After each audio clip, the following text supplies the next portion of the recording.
show. Welcome to episode 79 of the Gluttons For Punishment Podcast, or GFP, a Toronto Maple Leafs and NHL podcast hosted by Michael Lepore and Anthony Bruno. He's Lepore, I'm Bruno. Thank you so much for listening and watching us on YouTube as well. I just got to let you guys know that only 24% of the people who watch this podcast are subscribed to the channel. So please, if you enjoy the GFP podcast and you love the content we put out, do us a big favor, smash the like button, subscribe to the channel, comment down below, and ring the notification bell so you know exactly when the GFP podcast is posting some new content. All right, everybody. The Toronto Maple Leafs are a very mediocre 4-3 to start the season.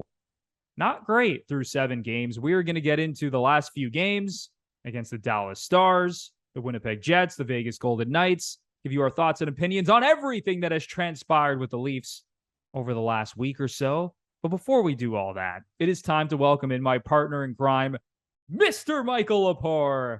How you doing, man? Anthony Bruno, I'm a little tired, honestly, and I'm sure a lot of Leafs fans are, after staying up late to watch the West Coast game. And of course, our team let us down, which makes it even better.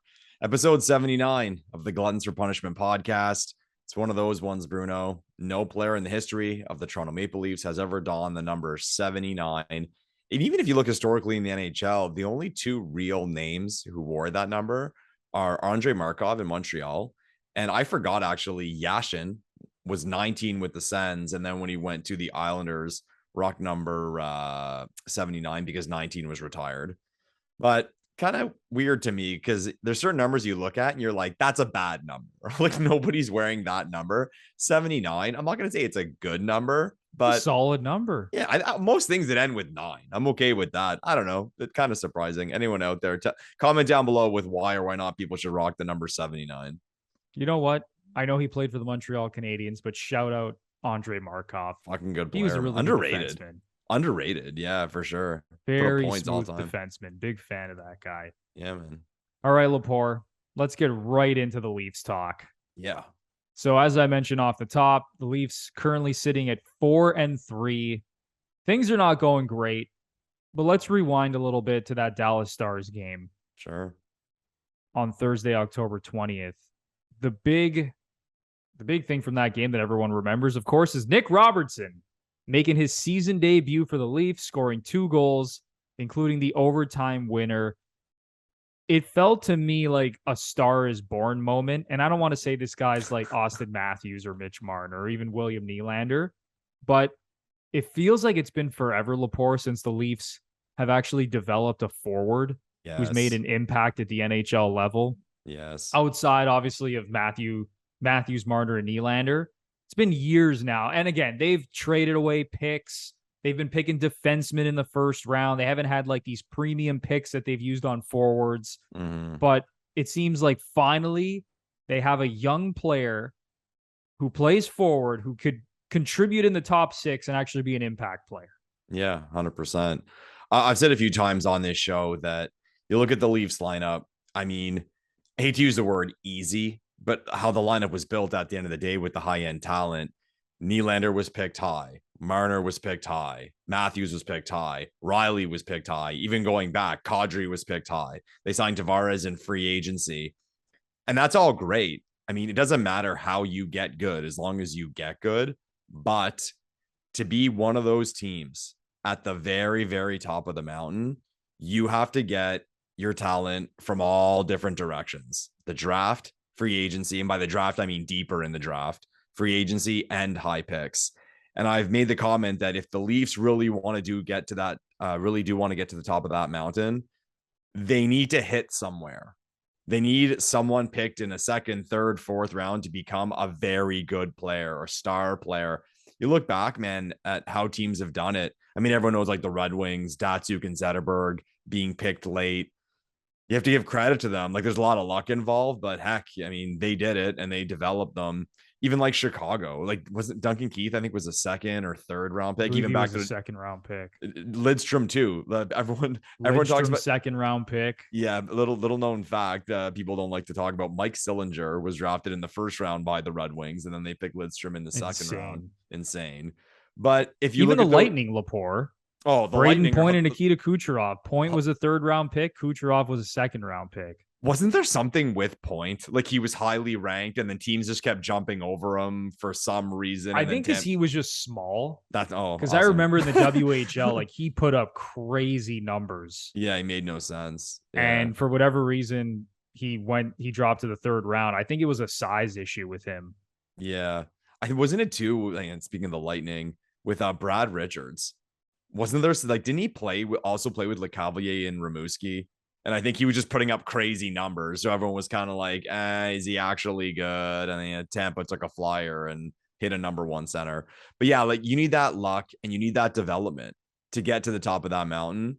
And I'm not saying we've done it now because we have Robo, but it's nice to see that there's potential there. This is a big year for the Leafs. I mean, of course it is, but this is a big year for the Leafs in the way of the young kids to me. We'll have a full assessment by season's end of Sandin, Liljegren, Robo. What can their contribution be? Because that's what we need. And especially from the way the season has started, I think you can put a big red circle on our defensive depth and our forward depth because it needs a lot of help. So that's where we're going to have to get it. Yeah, I'm really excited about Nick Robertson because this guy's been through a lot. And it seemed like he was going to be here a lot earlier than it turned out. And again, he's still very young. The guy's like 21 years old, but he has scored at a high clip at every level of hockey. His last year of junior, 55 goals in 46 games. He scored 17 goals in his last 30 games in the AHL and immediately makes an impact against the Dallas Stars in his season debut, scoring 2 goals. Now, I made this comment. I put out a video on TikTok and YouTube, and people were making fun of me. Not everyone. Some people were. I said that if Nick Robertson sticks in this top 6, and right now the Leafs are giving him every opportunity under the sun to play with Tavares and Nylander, that he could score 25 to 30 goals. And before people call me crazy, Michael Bunting, who was a 4th-round pick, scored 23 goals last season. Yeah, he's got the Toronto's talent. top 6. He's got the talent. It could happen for sure. So if this dude plays in the top 6, sticks with Tavares and Nylander, who knows? Maybe the Leafs shuffle it up because Sheldon Keefe, he has been shuffling these lines, man. When things aren't going well, he is not afraid to go in the blender. Who knows? Maybe he starts playing with Matthews and Marner. This guy has the shot and the talent, in my opinion, to hit 25 goals this season. If Michael Bunting can do it, I think Nick Robertson can do it in a similar role. I'm not saying it's a lock, but based on his skill set and the talent around him and the opportunity he's getting, I think he can. Now, one thing I will say about Nick Robertson, he's not at the same level of the big 4 in terms of like the ability to create his own shot out of nothing and dangle a couple of guys and just make an incredible play. He's more of like, I'm going to grind in the corners, work hard, get into good shooting positions. He needs to be fed the puck. He's kind of honestly like Michael Bunting in that way. He has a way better shot than Michael Bunting, but Bunting, he's another guy. He can't really create by himself. He needs to be set up by Matthews and Marner. Yeah, you don't get excited when Bunting enters the zone on his own. You're not jumping out of your seat. Exactly. And I kind of view Robertson in the same way, just that Robertson has an elite shot at this point. And if he's in his wheelhouse, if the puck is coming in his wheelhouse, he's going to let it rip. Yeah, he's Cole Caulfield, right? Yeah. Oh, that was another thing. All these Habs fans, Cole Caulfield is way better. Well, I think it started, to be fair, Bruno, I think it was a lot of Leafs fans trolling, being like, Robertson's just as good as Caulfield. Yeah, fair enough. And like, listen, everyone, Cole Caulfield was the 15th overall pick in the draft. He's a better player than Nick Robertson. Really good. Yeah. Like, let's all chill out. But no, I love the little trolling back and forth between Habs fans and Leaf fans. It never gets old, man. Amazing. Why we're here. All right, Lepore, anything else from that game that you want to talk about? That felt like a big win. Like at the time, I mean, they've won one and lost one since then, but just like playing a good opponent at home. Dallas scored first. I think the whole like Robertson getting 2 goals, like that felt, I'm not going to say like a season turnaround game, but it was a big win. And it felt good to get that one, especially like in overtime, not say in a shootout. Yeah, I agree with you there, man. It felt really good. Like if they had lost that game in overtime, Yeah. it just would have been a bad feeling, man, in Leafs Nation with how poor the start of the season was for the Leafs, like those first 3 or 4 games. If they had lost that game in overtime. So yeah, like you said, it was just good vibes all around picking up that W. It's time for a quick break to let you know that today's episode is brought to you by Betstamp. If you're a sports bettor, you absolutely need Betstamp. You have to go to the App Store and download it immediately because it is so great for line shopping. Betstamp allows you to line shop for the most valuable odds on each wager and therefore maximize your potential profit as a bettor. So if you're betting on the Toronto Maple Leafs, you can't just go to one sportsbook. You got to look across the board and see who's offering you the most value, whether that's on the money line or the puck line. And Betstamp puts that all together and makes it so easy for you. And also the importance of having multiple sportsbooks. By having multiple sportsbook accounts, you're able to always access the best prices. And Betstamp, as I said, streamlines this process for all users. Lepore, I can't say enough about Betstamp. It's just the best. Guys, at the end of the day, betting is hard. We're all losers. We all lose way more than we win, let's be honest. So because betting is so hard, why would we not take advantage of every opportunity we could to do our very, very best when it comes to winning? And that's exactly what Betstamp provides with its line shopping. Bruno went over it. They got the money lines, the spreads, all comparatively. It's awesome. Get on your phone, download the app, and take advantage. And not only does Betstamp connect you with all the major sports books, it also allows you to link your account so that your wagers from all sports books automatically sync. And to get you started, go download the app and use our referral code GFP. That's right. Our referral code is GFP. I will have it linked down in the description. Betstamp is the way to go if you're a sports bettor and you actually want to make some money betting on sports. Michael Myers sure is scary, but the last thing you need is to be hairy this Halloween. Luckily, our friends at MANSCAPED launched their 4th generation performance package to make sure your pumpkins get the ultimate carving experience on this spooky day. Turn your bite-sized treat into a king-size candy and join the 6 million men worldwide who trust Manscaped by going to manscaped.com for 20% off and free shipping using our promo code GFP20. Lepore, these products, they just continue to amaze. Yeah, and these reads continue to amaze me as well. Everyone, Halloween's coming. Why not have a costume where you show your body, go as Conan the Barbarian, show that chest. But before you do that, make sure to get the Lawnmower 4.0 performance package. Make yourself look clean, make yourself look smooth, just like Arnold did in the movie, and make your stamp on that Halloween party. You said it, Lepore. On Halloween, you want to look your best. Friggin' Everyone's right. revealing all parts of themselves on Halloween, okay? Yeah. And if you're not using the Lawnmower 4.0 and all the other amazing products that you can get at manscaped.com, I don't know what the hell you're doing, gentlemen. So get on it.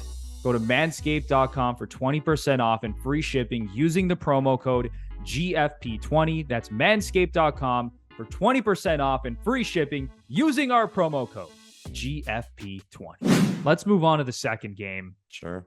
So they come off that thrilling OT victory over the Stars. And then on Saturday night, they go into Winnipeg and, in my opinion, played their best game of the season against the Jets in a 4-1 victory. Samsonov picked up his 4th straight win, 30 saves on 31 shots. Tavares scored a couple of goals. Matthews had 3 assists. John Tavares, Lepore. What a beast. He has looked so good. Yeah. Me and you have had conversations about him falling off and not living up to his $11 million salary. And we are not the only ones who have talked about the demise of John Tavares. But my goodness, he has been so good to start the season, coming off an oblique injury where it looked like he was going to miss the first week of the season, came back ahead of schedule and has looked awesome. 100%. Someone made the point too. It never really dawned on me last year. He didn't really get much of an offseason because of that injury against Montreal. Like his whole summer was kind of dedicated to rehabbing as opposed to actually physically getting ready for the season. And not to let an $11 million player off the hook, but it's a thing. And now, I mean, he said he had a good summer. He said it's the first time in a long time he hasn't felt sore. And he's putting up, man. I mean, what else can he do? You could say he's been our best player. Like I wouldn't argue with someone who said John Tavares has been our best player through the first 7 games of the season. Yeah, just the way he's moving around because, everyone who's watched John Tavares, he's not the greatest skater. He's not as explosive as Nylander and Marner and Matthews, but he has looked like he's moving around really well. He's making plays. He looks confident. The shot is on point. Honestly, this is the best I think he's looked maybe since his, 47 goal season when he first joined the Leafs. Remember that? Like, man, I know it feels like a lifetime ago, but I'm getting flashbacks to that season. I'm not going to say, I'm confident in him scoring 40 plus this year, but just the way that he looks right now, eye test, you want to look at the numbers, whatever you want to look at. John Tavares is playing very good hockey right now. And it's just unfortunate that Auston Matthews is not playing great right now, Lepore. Yeah. Auston, you listening? We've kind of been going over your shooting percentage, and it doesn't quite seem normal to us compared to what we're used to. So please, we know it's going to turn around, but please turn it around as quickly as you can. Because, Matthews, to be fair, watching last night's game, I think Matthews was probably our best player. Like in the first period, like Toronto had a stretch of pressure and he was dialed in. He was buzzing, getting shots. That one save was ridiculous. How the fuck did that not end up in the net? And that's kind of been the story of his season. It's not going in for him yet.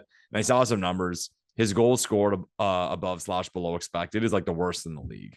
Like it's Auston Matthews, the Hart Trophy winner, 60 goals scored, the worst in the league. His shooting percentage is an absolute joke. It's like 1/5 of what his career average is. So things will turn around for Matthews and he's getting the looks, but we need it. You know what I mean? And we've touched on it before, we touched on it off camera about how like this season is like exactly mirroring last year. If people remember, the slow start last year was Matthews and Marner were shooting at a combined like 3 or 4%. And again, like people who like follow the metrics, follow the numbers could step back and say, yeah, that's going to turn around. They're going to start scoring, right?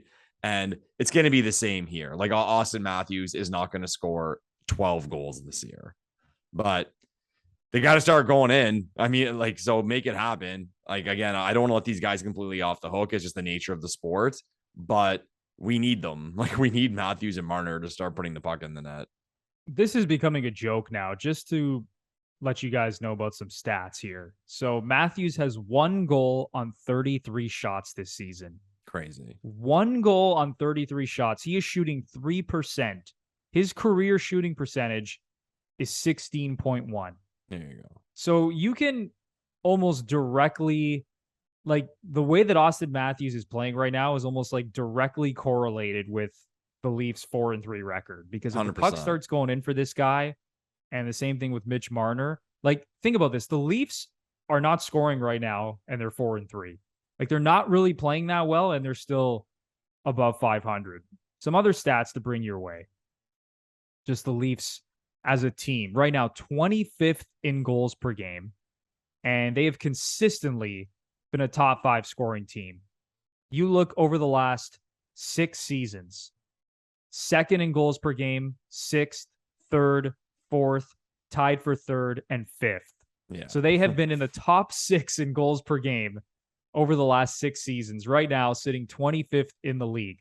Defensively, they've actually been pretty solid. 8th in goals against per game. And I know defensively, like eye test wise, it hasn't been great. Riley and Brody have had their struggles. You know, Justin Hall and Jake Muzzin go down even Giordano and Sandin, like they've all kind of had their struggles, but defensively the Leafs have been solid. Another thing, Lepore, last stat I'll bring up. Right now, if you look at 5-on-5 shooting percentage in the NHL, the Leafs currently ranked 31st in the NHL. Crazy. They are shooting 5.99% at 5-on-5. The only team with a worse shooting percentage at 5-on-5 this season is the Arizona Coyotes, the worst team in the NHL, who should have the best chance at landing Connor Bedard. So a lot of things are ready to turn here for the Leafs. I don't know when it's going to happen, but they just cannot continue going at this clip with the talent that they have on this roster. Again, like short perspective, and people could argue about as to whether this is fair to do or not. But like you said, so they're shooting collectively at 5%. Even if they were shooting at, say between 8 and 10% as a team, they'd have twice as many goals. Like, think about that for a second. Like, they'd be undefeated. Like, had they been shooting at a normal shooting percentage, and now they're not.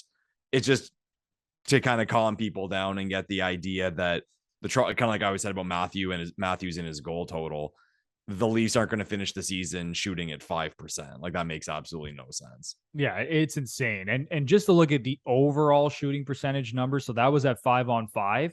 If you include all situations, the Leafs right now sitting 29th in the league, shooting just over 8%. There you go.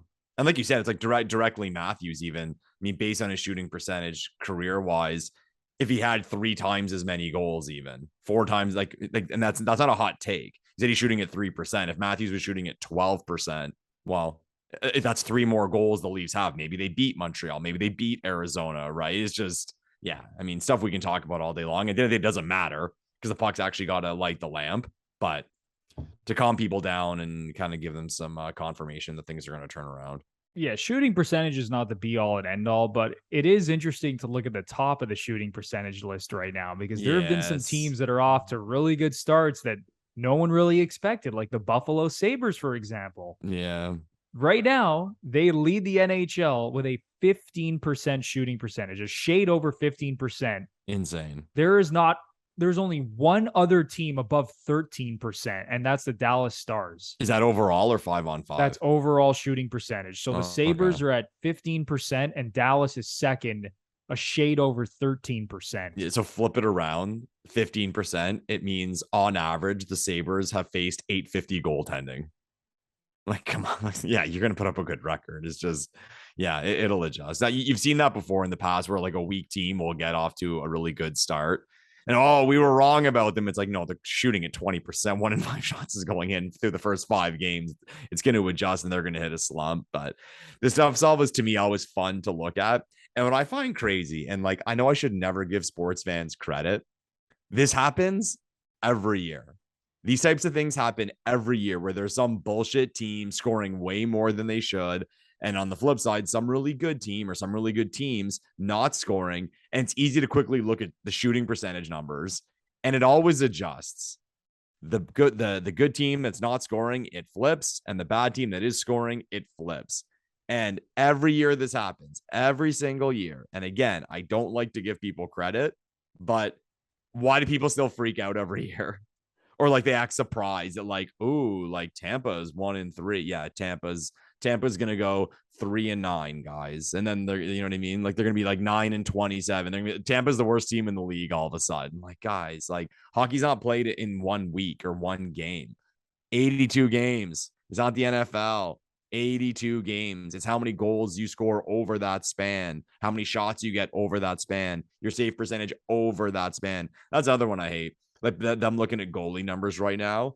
Oh, well, the last 4 games, he's a 9.45. It's like he's only played 4 games, right?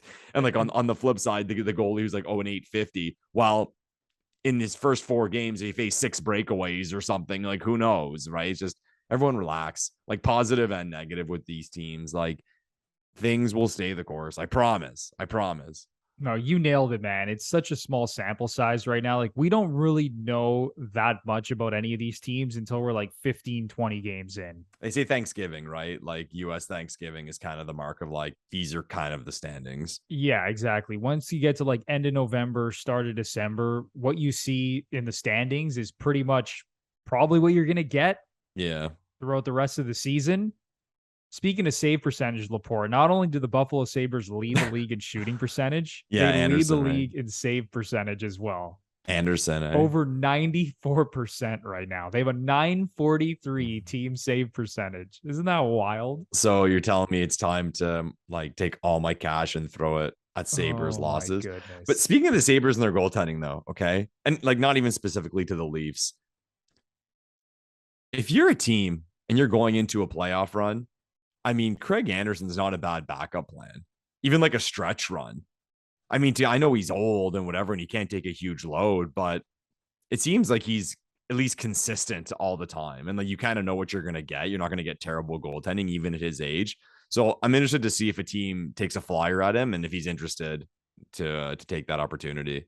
Yeah, he's a really solid veteran backup. And it'll be interesting to see what happens with Buffalo because, I mean, we just talked about how this early season sample size is insane. Just how good Buffalo has been because their shooting percentage and save percentage is so good. They are not going to be this good throughout the course of the season, but who knows?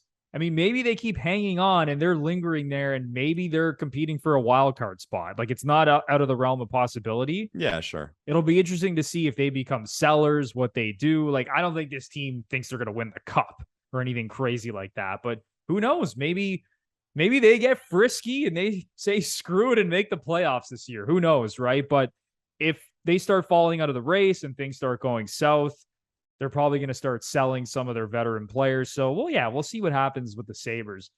We'll get into this a little bit later in the podcast. I just wanted to bring this up because I think this is kind of hilarious. So the Vancouver Canucks right now, Lepore.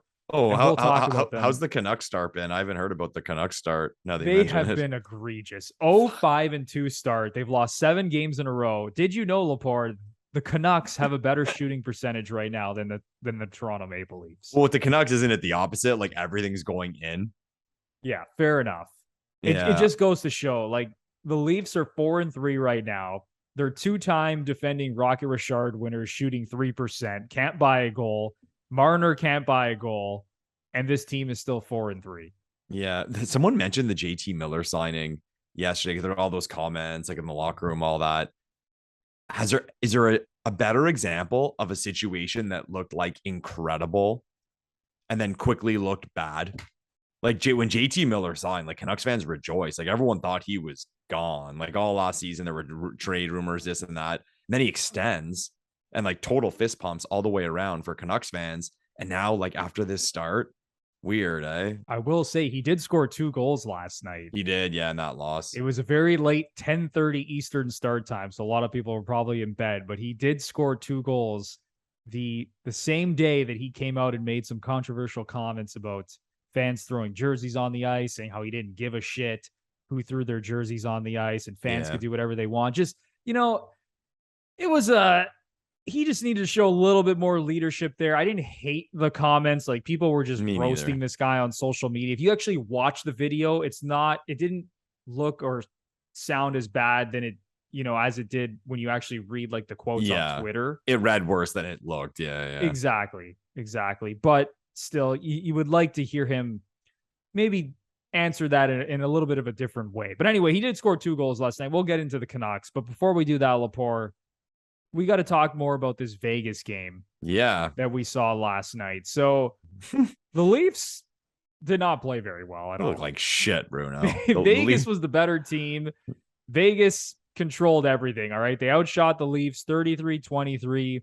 They had 53% of the shot attempts, 63% of the high danger scoring chances, and 62% of the expected goals at 5-on-5. Ilya Samsonov lost his first game as a member of the Leafs. He still has really good numbers this season. 4-1 with a .932 save percentage, a 2.01 goals against. But Lepore, man, the Leafs did not deserve to win that game whatsoever last night, and they're lucky, very lucky, that it only ended 3-1. Yeah, you always hear the saying when a road team gets off to a brutal start, like what the fuck, are they still on the plane? That was what last night was. The first 5 to 10 minutes of that game was just Vegas pressure in the Toronto end. It's like, guys, like wake up. Like they were lucky only to be down 1-0. And it was a weird game because Toronto did get chances. Like Marner had a breakaway, hit the post. Nylander missed a breakaway. There was that crazy save that was made on that Matthews shot, as we mentioned earlier. So, going into the second period, down 1-0, you weren't that I mean, it is what it is. You're on the road playing a good team. It's not the end of the world. And then they tie it. And that weird hockey thing, it's like, watch, the Leafs are going to pull out a bullshit win now. It's kind of how I felt. And no, because of course they get scored on in the first minute of the third period. Actually, I'll ask you. So the 3-1 goal. So guys, comment down below if you saw what you think of it. I actually like don't even know what happened. Giordano had the puck and he just kind of sailed it down the ice. And it got not necessarily like picked off by a Vegas player, but he almost just kind of like iced it to their team. And Toronto was making a line change, and that was the goal. They got caught. So like I don't know what Giordano was doing. I don't know if it was actually like a pass. Maybe the camera didn't catch it, and the person field off for a line change. It's a bad goal to give up, but I just don't know what the hell Gio was thinking there. Yeah, there was some defensive breakdowns in that game from the Leafs. Like, I don't know what the hell they were thinking on a couple of those goals. Good sign. And I think Lepore, I want to say, was that, oh yeah, that was the 3-1 goal. It was that Michael Amadio goal. Exactly, yeah. And then like Victor Mete was just like lost on that play because the Leafs were making a line change. It was another horrible defensive breakdown. The one I'm thinking of is the 2-1 goal. The Chandler Stevenson goal. Yeah. Where like immediately to start the period, just no one was covering any Vegas players in the defensive zone. I'm like, what the hell is going on here? And then eventually led to Chandler Stevenson just jamming the puck in front of the net. But yeah, then you said Giordano just kind of sails the puck down the ice on the 3-1 goal. Victor Mete overcommits. Amadio scores. It's 3-1. Like just fundamental mistakes from the Leafs defense that you just do not want to see. And again, it's still very early in the season, but what the hell, man? I have a question, and we're talking about the players. Let's talk about coaching, okay? I literally said out loud before the Kessel goal that was called back, what the fuck is Nylander doing killing a penalty? Like, why is Nylander killing penalties? Like, we have guys like who can do that. Number one, I don't want Willie blocking a shot and getting hurt. Number two, how good would Nylander be at killing penalties, like pressuring, staying high, getting a stick in the way? Like, no, let Engvall do that for fuck's sakes. You know, I found that weird. Yeah, it's a little bit weird. I've kind of always been in the camp, to be honest with you, Lepore, that the best players on your team should actually get more time on the penalty kill just because they're so good. Like I look at Marner, right? Like all the opportunities he creates shorthanded. He's a freak. Yeah. Yeah. Marner's kind of a unicorn in that way. Just like his ability to create stuff when his team is down a man. It's actually pretty insane to watch. But I agree with you, man. Like Nylander has barely played on the penalty kill. Same with Auston Matthews. Like, let these other guys do that work. Yeah, at the end of the day, too, I think for the most part, even if, like, say, so-and-so is a good penalty killer, number one, the shot blocking thing, you know, when your star player's getting hurt. And it's also the minutes. Like, if you have guys playing, like, say, in the 20s, well, you're not going to give them penalty kill time, and now it goes crazy. I remember hearing once, too, back in the day, like, I was a big fan of the Sedin twins. And I forget if I read it or saw someone say it, but the quote was saying they would be, like, the best penalty killers in the league. Like they're that good, that smart at killing penalties. But again, you didn't want them doing that, right? The Canucks at the time were an elite team and didn't want them in that situation for the minutes. And, you know, you don't need a broken foot. But yeah, no, I'm with you. Like the best players can do it. It's just a matter of taking your chances and deciding which ones are best suited for it based on the situation. Yeah, and the minutes thing is huge too, right? Like if Auston Matthews is going to be playing 20 minutes a game, you don't want him playing on the penalty kill as well. It's just a big workload for your star 100%. Players when they're already playing that much. Lepore, another stat that I want to bring up about this game. You're the stats man today, eh? Bruno came prepared today, everybody. Bruno came prepared.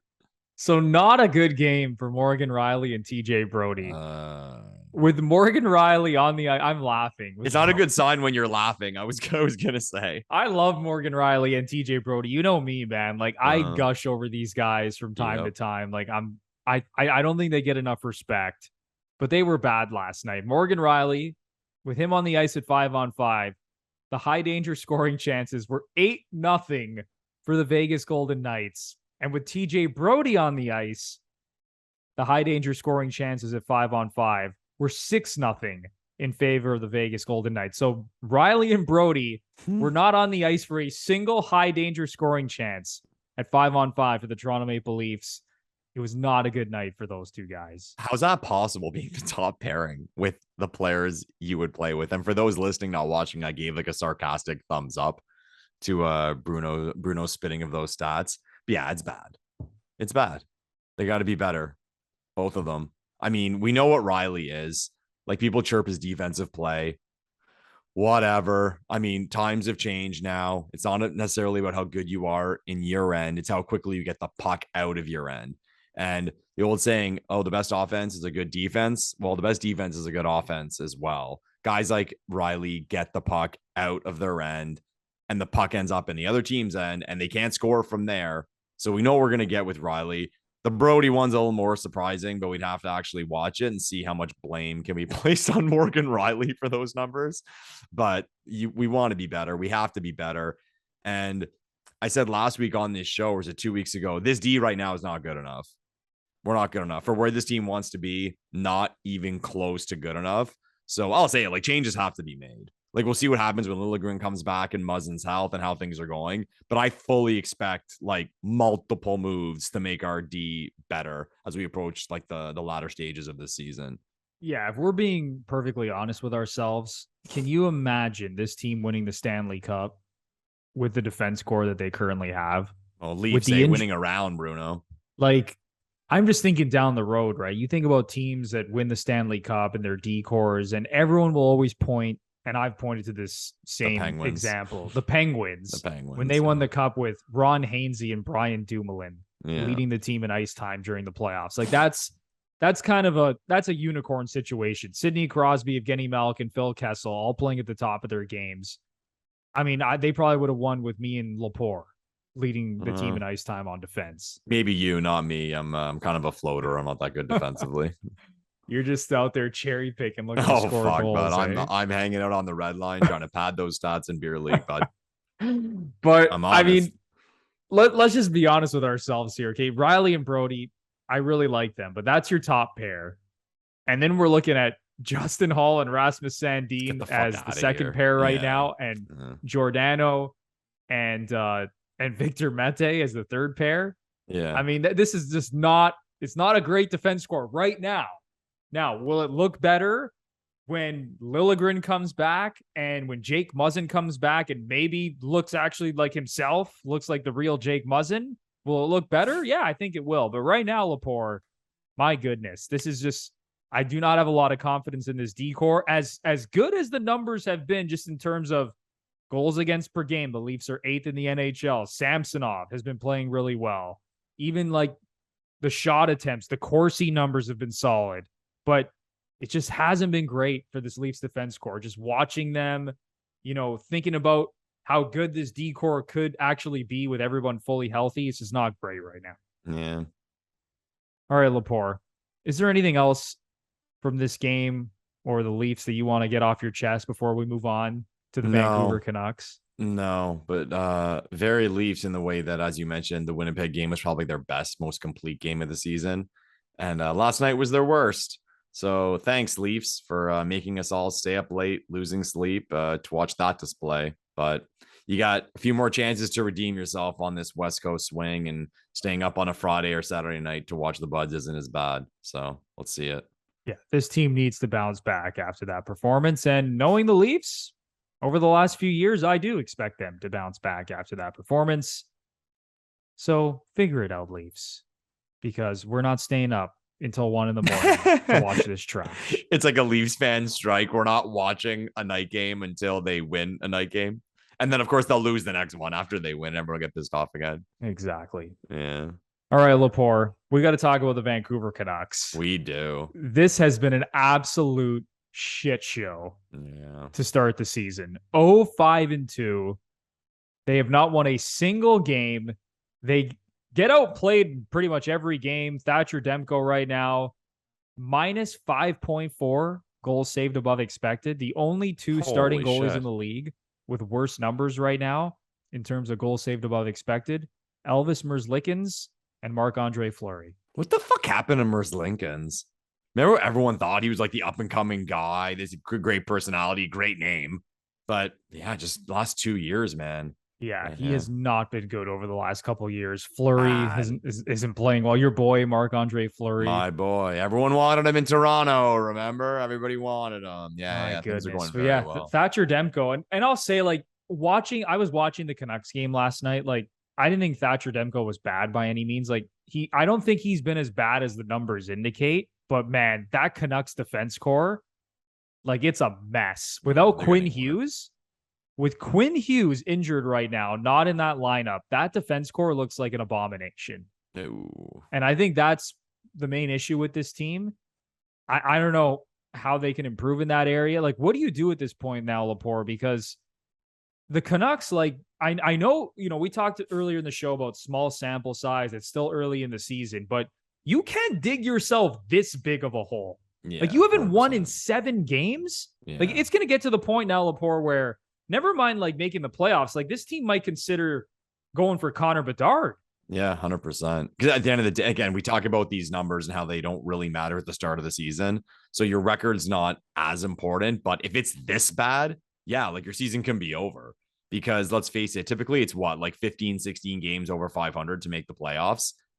The Canucks have to be 20 games over 500 over the last, 74 games, 75 games. Like, that's a crazy record. Crazy record. And it's going to be rough for them, man. If I remember correctly, Bruno, we did our future show. We both picked them over, did we not? We did over 92.5 points. Yeah, we thought the talent, they can score, the excitement of Miller, they got a goalie. Bujo plays fast, exciting hockey. It's been bad though, man. It's the old saying, you can't win the Stanley Cup in the first couple weeks of the season, but you can lose it. And I'm with you. I mean, what do? I think I say they ride it out. And I think the Canucks fan, and you know what's funny? I'm gonna humble brag here. So when the Canucks signed Mikheyev, I went on that tangent about how I thought it was like the weirdest fucking signing. And the best thing a GM can be is aware of his situation. And for the last while, Vancouver's kind of run in a way that it's like, well, what are they trying to do? Like, I don't want to say, oh, they're not trying to win, but like they're kind of trying to win, but just trying to kind of trying to be that like average team who kind of gets into the playoffs with these signings. And I don't know, like the direction of the Canucks is weird. So sometimes you need something like this to slap you in the face hard. Because at least then, like, it's a slap to management, it's a slap to ownership. So I would ride it out. We talked about American Thanksgiving is kind of a cutoff. See where you are at that point. And the Canucks have talent. They have talent. So if they sell off some of this talent, they would get some nice return. So I don't think it would be a bad thing for them to go that direction. And if I'm being perfectly honest with myself, and Canucks fans, comment down below, or anyone comment down below with your opinion, I think most Canuck fans would accept that, would fully accept that. And to be fair, it's kind of like the Leafs under Burke, where we had some talent and they scored goals and like they were kind of fun to watch and they'd go on some winning streaks here and there. But you kind of knew like this team's not that good. Like deep, like what are we trying to be really? Like we're just in that meaty part of the curve and we are what we are. And I think it's pretty similar to what the Canucks are now. So ride it out a little bit longer. Don't do anything drastic now, but see where you are and then make that decision. And tanking during a year for Connor Bedard is not a bad thing because you got a great head start and that would turn things around in a hurry if they're able to land that top pick. I think you nailed it, man. Like the most frustrating thing about this Canucks team is how they're just kind of stuck in no man's land. That's the word, no man's land. Exactly. And it reminds me exactly of those Phil Kessel Leafs teams. Like not terrible, not great, just sort of okay / good at times and lingering around a playoff spot, but not nearly good enough to win a Stanley Cup. Now, when you look at this team on paper, we've said it plenty of times. They have a lot of talent. Elias Pettersson, Bo Horvat, Brock Besser, JT Miller, Thatcher Demko, who emerged over the last couple of years as one of the best goalies in the league. Mm-hmm. You know, a top 8 to 10 goalie in the league. Hasn't played like that to start the season. Quinn Hughes, one of the best young D-men in the league. But my goodness. I said he was going to maybe get a Norris nomination at the beginning of the season. I mean, the injury has derailed him right now, but man, could things have gotten off to a worse start? Like, this is a disaster. And I don't know what this team is going to do at this point. And we talked about the Mikheyev signing, and Canucks fans were attacking us saying, you guys are stupid. It was a great signing. He's going to score 30 goals. Like, what were they doing? Signing Ilya Mikheyev to a 4-year deal for $4.75 million. Like, why? Why? Like, even adding Ilya Mikheyev and, you know, some of the other things they did around the periphery, like, this team was never going to seriously compete for a Stanley Cup. We talked about it in our season preview. Their team point total was set at 92.5 points. We both had them hitting the over, but we were both kind of iffy as to whether they were actually going to make the playoffs or not. Right? And you know, another thing, Lepore, like, this Pacific division sucks as far as I'm concerned. Like, it's a bad division. Yeah, and the morning after we got 5-2. shit kicked by Vegas. Like, I know. Okay, so you have Vegas, but and obviously you have Edmonton and Calgary. But this is not a great division. And to be 0-5-2 in this division, my goodness.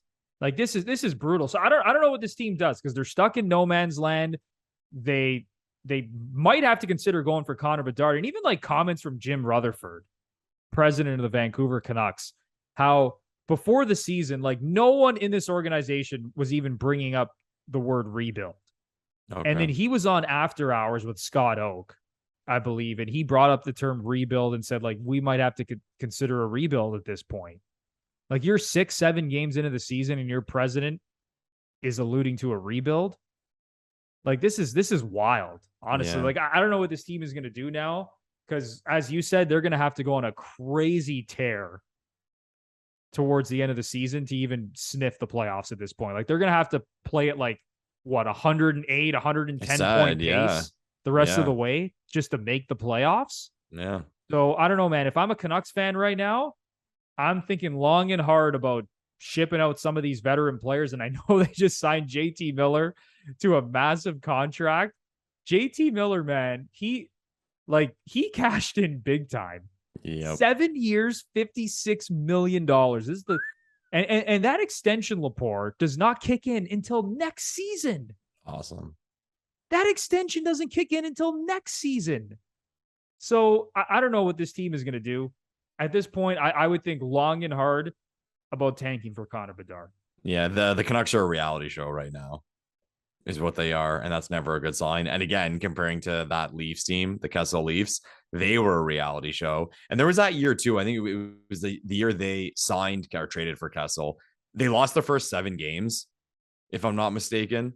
So the season was over, kind of similar to this one in the way that, it's like the Leafs aren't going to go whatever it is, like 20 something games over 500 the rest of the way to get into the playoffs. So funny. We'll see how they react, because the Leafs didn't react the right way. They took too long to blow it up. If you want some entertainment, just go on Twitter, type in Canucks, type in JT Miller, type in anything Canucks on Twitter. Yeah. And hopefully you will have going. You will have the time of your life just going through the comments. Yeah. I'm looking at some of the reactions from Canucks fans. I'm sorry, Canucks fans, but it's brutal. And listen, we've all been there, especially as Leaf fans. It could be some dark times, but yeah, I don't know. I don't know what this team is going to do, and we'll see if they go into full tank mode. I don't think they will, because they have a lot of talent, and they played really well under Bruce Boudreau last season when he took over as head coach. So I would like to think they're going to turn things around, but man, oh man, it is not looking good. Lepore, anything else you want to get off your chest before we wrap up this podcast? There is something, and it touches on what you just said about the Canucks and their fans. And this is not directed at all their fans, just that select few who did something like this.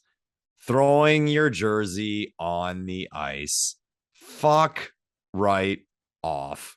Nobody cares. Like, oh, you got your attention. You threw a jersey on the ice. Like, it's and whenever whenever there's a recording of it, it's always some goof laughing, and his buddies are just filming him. It's not that real diehard fan who's just fed up. Like, to me, it's just embarrassing for the person to throw your jersey on the ice. Like, oh, I've had enough. Like, give me a break. You want to show that you're pissed off. Stop going to games.